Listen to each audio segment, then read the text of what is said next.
घर के water tank में इस खाली पाइप का क्या काम, स्पोर्ट्स कार के पीछे ये चीज क्या होती है, और टेनिस बॉल्स पर इन कर्व्स का हिडन पर्पस क्या है। ठीक ऐसे ही बहुत से सवाल हमारे दिमाग में आते ही रहते हैं, जिनके ही इंटरेस्टिंग आंसर्स के लिए हमने बनाई है fun interesting things with purpose की सीरीज, जिसके 9वें पार्ट में आप सभी का स्वागत है। तो हो सके तो अपने ब्रेन्स के न्यूरॉन्स को गिन लो, क्योंकि इस वीडियो को देखने के बाद इनकी संख्या बढ़ने वाली है।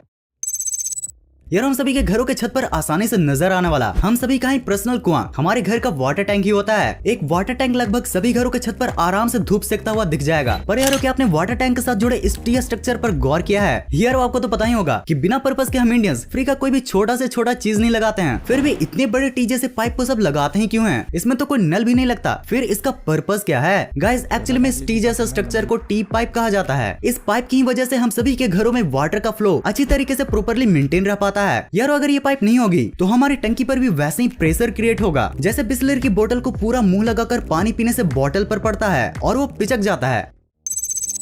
यारो अगर आप एक ट्रू डिफेंस लवर हैं तो आपको भी ये फैक्ट शॉक्ड कर देगा। यारो एयरफोर्स में फाइटर जेट का बहुत बड़ा रोल होता है, और इन्हीं फाइटर जेट्स के हेल्प से हमारे सोल्जर्स अपने दुश्मन को आसमान से गिराकर खजूर में अटका देते हैं। गाइस अक्सर ही हम सभी लोगों को ये लगता है कि फाइटर जेट में अटैच ये चीज रॉकेट होती है, मगर भाई ये चीज रॉकेट नहीं है, बल्कि इसका पर्पस तो कुछ और ही है। गाइस इस चीज को ड्रॉप टैंक या एक्सटर्नल टैंक कहा जाता है, क्योंकि ये रॉकेट जैसा दिखने वाला स्ट्रक्चर कोई रॉकेट नहीं बल्कि एक डिटैचेबल फ्यूल टैंक होता है। यार ये टैंक एक बार में 600 यूएस गैलन यानी कि तकरीबन 2300 लीटर तक के फ्यूल कैरी कर सकता है, ताकि कोई भी फाइटर जेट इसे अपनी इमरजेंसी सिचुएशन में यूज कर सके। और इसे डिटैचेबल इसलिए रखा जाता है ताकि इमरजेंसी सिचुएशन में ही इसे गिराकर पायलट जेट की स्पीड बढ़ा सके।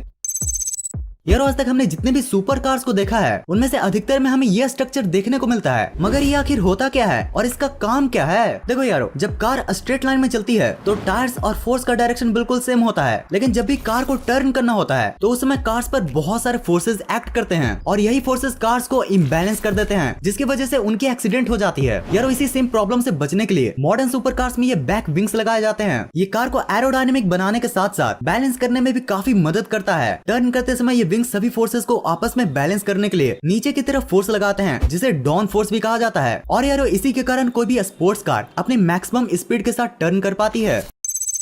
यार आपके बचपन की इंजीनियरिंग की यादों को ताजा करते हुए चलो एक ऐसे कमाल के पर्पस के बारे में जान लेते हैं, जिसके बारे में आपने शायद ही कभी सोचा हो, और भाई अगर सोचा भी होगा तो फिर गूगल बाबा से पूछना भूल गए होगे। यारो आपने अपने घरों में कभी न कभी वॉशिंग मशीन, सीपीयू, मोबाइल के पार्ट्स को खुला तो जरूर से देखा होगा। यारो इन सभी इलेक्ट्रॉनिक्स में सबसे कॉमन पार्ट होता है ये ग्रीन बोर्ड, जिसे सर्किट बोर्ड भी कहा जाता है। लेकिन गाइस ये सोचने वाली बात है कि ये बोर्ड हमेशा ग्रीन कलर में क्यों नजर आता है। यारो सच्चाई तो ये है कि सर्किट बोर्ड हर कलर का हो सकता है, और ये रेड ब्लू कलर्स में भी अवेलेबल होता है, मगर मोस्ट ऑफ द कंपनीज हमेशा ग्रीन कलर बोर्ड क्यों यूज करती हैं? ऐसा क्या कनेक्शन है सर्किट बोर्ड और ग्रीन कलर में? यार एक्चुअल में ग्रीन पार्ट सर्किट के रेजिंग की वजह से होता है, जिसे सोल्डर मास्क भी कहा जाता है, और इसका यूज सोल्डर को रस्ट से बचाने के लिए किया जाता है। यार सर्किट बोर्ड में ग्रीन कलर की वजह से विजिबिलिटी भी बढ़ जाती है, मतलब कि हम उसमें लगे छोटे छोटे चिप्स को आसानी से देख पाते हैं। साथ ही कुछ फैक्ट्स ये भी बताते हैं कि ग्रीन कलर वर्कर्स की थकान को दूर करके उनकी इफिशियंसी बढ़ाता है। जैसे नेचर की ग्रीनरी को देखकर हमें कितना ज्यादा मजा आता है। वैसे यार ये नॉलेज अभी तो आपको पैसे नहीं दिलाएगी, but knowledge never goes wasted. वैसे अगर आप नॉलेज से पैसे अर्न करना चाहते हो तो आज मैंने आपके लिए एक ऐसा प्लेटफॉर्म लाया है जहां आप अपनी जानकारी से हाँ या ना में आंसर देकर पैसे कमा सकते हो। जी हाँ, ये है प्रोबो। लिंक मैंने डिस्क्रिप्शन में दे रखी है, वहाँ से डाउनलोड करोगे तो एडिशनल 25 रुपीज मिलेंगे। जाकर जल्दी डाउनलोड करो। और हाँ, यहाँ 100 से भी ज्यादा लोगों ने 1 लाख रुपए से ज्यादा कमाए हैं। प्रोबो एक ऐसा प्लेटफॉर्म है जहाँ आपको अपनी जनरल नॉलेज इंक्रीज करने के साथ साथ पैसे कमाने का भी मौका मिलता है। इसे कैसे करना है मैं आपको बताता हूँ। सबसे पहले इस ऐप को डिस्क्रिप्शन लिंक से डाउनलोड करो एंड साइन अप कर लो। साइन अप करते हैं आपको बहुत सारे कैटेगरीज दिखेंगे, जैसे न्यूज, फाइनेंस, क्रिप्टो, स्टार्टअप और भी बहुत सारे। तो जैसे मैंने क्रिकेट कैटेगरी सिलेक्ट करा। और चलो एक क्वेश्चन लेते हैं, will Amazon be taking broadcasting rights for IPL? यार मुझे तो हाँ लगता है, तो यहाँ मैं अपने हिसाब से प्राइस एंड क्वांटिटी चूज करके अपना आंसर सबमिट कर देता हूँ। और अगर आप अपने आंसर पे पूरा श्योर हैं तो आप ज्यादा क्वांटिटी सिलेक्ट करके ज्यादा अर्न कर सकते हो। और हाँ, आंसर सही होते ही जीते हुए पैसे आपके अकाउंट में, जिसे आप UPI से भी विड्रॉ कर सकते हो। सो लिंक डिस्क्रिप्शन में है, अभी जाकर नॉलेज गेन करने के साथ पैसे भी अर्न करो।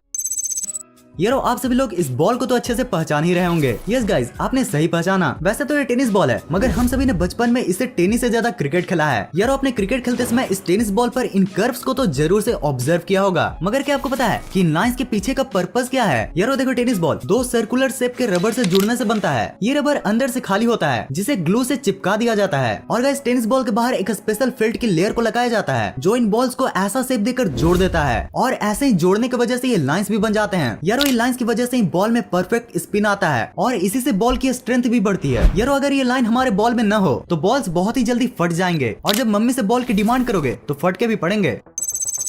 यारो एयरप्लेन हमारी जिंदगी में हवाई यात्रा का फील दिला देता है, वरना पहले के लोग तो बस ख्यालों में ही हवाई यात्रा किया करते थे। यारो बहुत सारे वैज्ञानिकों की कड़ी मेहनत और अनेकों प्रयासों के बाद हमारा ये हवाई यंत्र तैयार हो पाया है। यारो अगर आप भी एक प्लेन लवर हैं तो आपने ये तो जरूर से गौर किया होगा कि कुछ एयरप्लेन के इंजन प्लेन के नीचे होते हैं तो वहीं पर कुछ प्लेन के इंजन इस बैक साइड में। तो यारो क्या आपको पता है कि इन अलग अलग एयरप्लेन के इंजन प्लेसमेंट का भी एक अलग ही पर्पज होता है। यारो बेसिकली कमर्शियल एयरलाइंस में इंजन विंग्स के नीचे शिफ्ट किया जाता है, ऐसा इसलिए क्योंकि साइड में शिफ्ट हुए इंजन को रिपेयर और रिप्लेस करना आसान होता है और ये प्लेसमेंट एयरप्लेन को उड़ने में भी मदद करता है। ये विंग्स वाले इंजन प्लेन को हॉरिजॉन्टल स्टेबिलिटी भी प्रोवाइड करते हैं जिससे प्लेन स्टेबल होकर आसानी से उड़ पाता है। यार रेयर माउंटेड इंजन को भी कुछ अलग स्पेशल फीचर्स के लिए यूज किया जाता है। गाइस जब इंजन फेलियर का टाइम आता है तो रेयर माउंटेड इंजन प्लेन को टिल्ट होने से बचाता है। गाइस रेयर माउंटेड इंजन वाला प्लेन दूसरे प्लेन्स के मुकाबले कम रनवे में ही लैंड हो जाता है।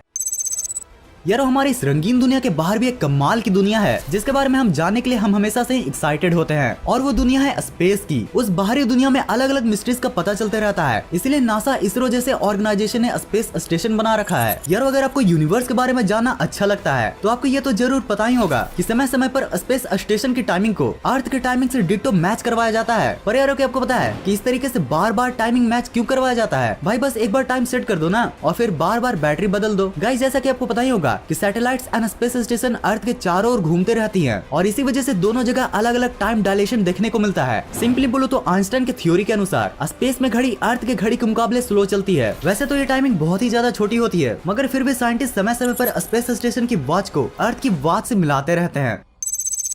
यारो हमारे साइंस बुक के साथ साथ हर बर्फीले जगह पर पाए जाने वाले इस इग्लू को तो आप पहचानते ही होंगे, पर क्या कभी आपने इस गोल मटोल से दिखने वाली चीज के अंदर की गोलमाल को जानने की कोशिश की है? यारो ये ख्याल तो आपके मन में जरूर से आया होगा कि ये बर्फ से बनी चीज हमें गर्म कैसे रख पाती है और इसके अंदर ये उठा हुआ स्ट्रक्चर का क्या काम होता है। तो चलो इसके पीछे का फंडा एकदम सिंपल वे में समझते हैं। यारो जैसा कि आपको पता होगा कि एक लोहा दूसरे लोहे को काटता है, ठीक वैसे ही बर्फ से बनी चीज ही बर्फीली हवा को गर्म करने में मदद करता है। यारो इग्लू बर्फ को कंप्रेस करके बनाया गया ईंटों से बनता है और उन ईंटों को बाहर से कुछ इस तरह से डोम से और अंदर से कुछ ऐसा एलिवेटेड शेप दिया जाता है। यारो इग्लू के अंदर जमा हुआ गर्म हवा हल्का होने के कारण इग्लू के ऊपर वाले पार्ट में होता है और वहीं ठंडी हवा इसके नीचे पार्ट में, तो आप गर्म हवा को अच्छे से फील कर सकें इसलिए अंदर ये उठा हुआ स्ट्रक्चर होता है जिसी पर इग्लू में रहने वाले लोग बैठते हैं। अगर आप इस सीरीज के और भी पार्ट्स को देखना चाहते हो तो आपके लिए हैं ये 2 वीडियोस और गाइस जाओ और जाकर मेरे डिस्क्रिप्शन लिंक से डाउनलोड करो टू गेट एडिशनल 25 रुपीज। इस वीडियो को यहाँ तक देखने के लिए दिल से thanks for watching this entire video.